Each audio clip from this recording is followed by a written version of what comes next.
નમસ્કાર મિત્રો, જય હિન્દ, જય ભારત. બધા કેમ છો? બધા મજામાં છો આઈ હોપ, અને હું પણ મસ્ત મજામાં છું. સો મિત્રો, ઘણા બધા એવા મિત્રની કોમેન્ટ હતી કે સર તમે જે ડ્રાઈવર વિશે ભરતી છે એના વિશે થોડી માહિતી આપો, ડ્રાઈવર વિશે માહિતી આપો. તો મેં કીધું કે ચલો એક વિડીયો બનાવી દઈએ એમના માટે બી, એટલે થોડું એમને પણ આશ્વાસન અંદરથી થઈ જાય. તો સૌથી પહેલાં એ છે કે જે લોકોએ ભરતીમાં ફોર્મ ભર્યું હતું અને જેને એક્ઝામ આપી છે અને ટેસ્ટ આપવાનો છે એ લોકો આપી ચૂક્યા હશે, પરંતુ અત્યારે એક નવી અપડેટ આવી છે કે ડ્રાઈવર કક્ષામાં સીધી ભરતી માટે યોજાયેલી ડ્રાઇવિંગ ટેસ્ટમાં જે લોકો ગેરહાજર રહ્યા છે, જે હાજર નથી રહ્યા અને જે લોકોએ ટેસ્ટ નથી આપી શક્યા એ લોકો માટે બિગ અપડેટ છે. એવું કહેવાય કે દિવાળી ઓફર અથવા દિવાળી બોનસ સમજો ને તો ચાલે.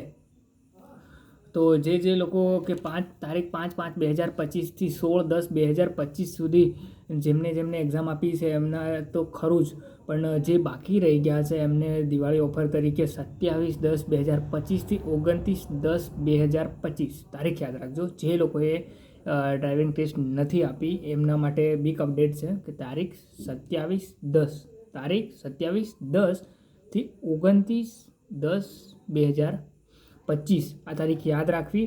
અને આ કચેરીનો જે સમય છે, જે સમયે મતલબ કે કચેરી ચાલુ થતી હોય, માન લો કે 10-11 વાગે કચેરી ચાલુ થઈ જાય, 10 વાગે એમ તો, પણ 10-11 વાગે કચેરી ચાલુ થઈ જાય અને સાંજના 5 વાગ્યા સુધીમાં ઓફ થઈ જાય, બરાબર. તો આ વચ્ચેની જે કામગીરી દરમિયાન તમે 1, 2, 3 વાગે 4 વાગ્યાના સુધીમાં એની પહેલાં જઈ શકો છો અને તમારું જે પત્ર મંગાવ્યું છે, આવેદનપત્ર મંગાવ્યું છે, તો એ તમારે ભરવાનું છે અને ભરી અને ત્યાં જમા કરાવવાનું છે. તો એ જમા ક્યાં કરાવવાનું છે? તો રાણી બસ સ્ટેન્ડ પોર્ટની પાસે, એટલે કે અમદાવાદ.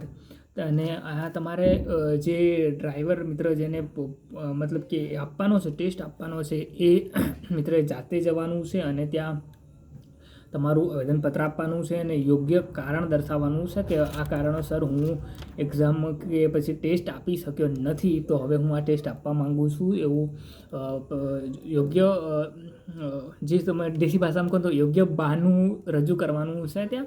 અને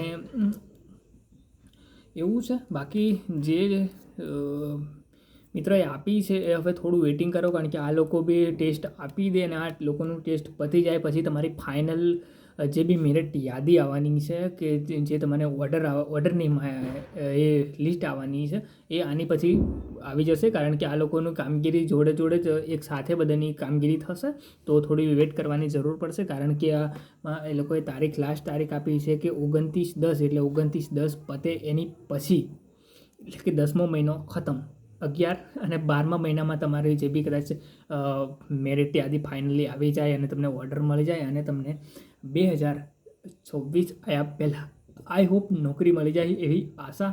અને અત્યારે મુખ્યમંત્રી હર્ષ સંઘવી સાહેબ આવ્યા છે સેકન્ડ મુખ્યમંત્રી તરીકે, પણ જો જલ્દી આની કામગીરી પતાવે અને જે વિભાગ આવ્યો કહેવાય, મતલબ કે જીએસઆરટીસીનો, એ એમના જોડે જ છે, એટલે જલ્દી નિર્ણય લેશે અને તમારા હિતમાં નિર્ણય આવે અને તમે જલ્દી ડ્રાઈવરની નોકરી લઈ લો અને પાસ થઈને બધા પગાર લેતા થઈ જાઓ એવી આશા. બાકી કંઈ બી જરૂર જણાય અને તમને તમારા મનમાં જે સવાલ ઉઠતો હોય એ જરૂર કોમેન્ટમાં જણાવજો. હું વાંચીશ અને એના પર રિસર્ચ કરી અને તમને હું જરૂરથી રિપ્લાય કરીશ. બાકી જય હિન્દ, જય ભારત. અને કંઈ બી જણાય તો જરૂરથી કોમેન્ટ કરજો. જય હિન્દ, જય ભારત.